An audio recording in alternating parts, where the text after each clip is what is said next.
আরে বাবা, এতগুলো ভিড় কেন আমি এখানে বুঝলাম না।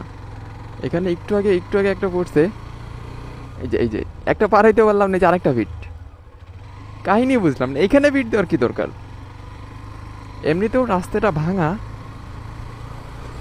যাকে এদিক বুদ্ধি টানবো।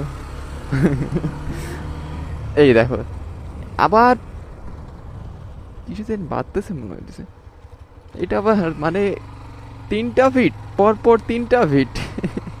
আহ, হায় আল্লাহ। 4টা, দেখি আর কয়টা মানে এই রাস্তাটা বানাইছে কে? 4টা ফিট পর বাস। ভাই, এটা কোনো কথা? 100 মিটার রাস্তা নেই, ভিট নাকি 5টা। এগুলা কি সহ্য করা যায়? তাও এত উঁচু উঁচু ভিট। লেক পার্কে এখন ভিড় আর ভিড়। এখানে আমি ঢুকলাম আর এখন পিটাবে লোকজন, কারণ বলবে রে আমি তাদের ভিডিও করতেছি। অবশ্য তাদের ভিডিও করলে ভাই কি, সব আড্ডা চলতেছে। আমি যখন টাউনে ছিলাম তখন আমি এখানে প্রায় প্রতিদিন ঘুরতে আসতাম, আমি একা একা।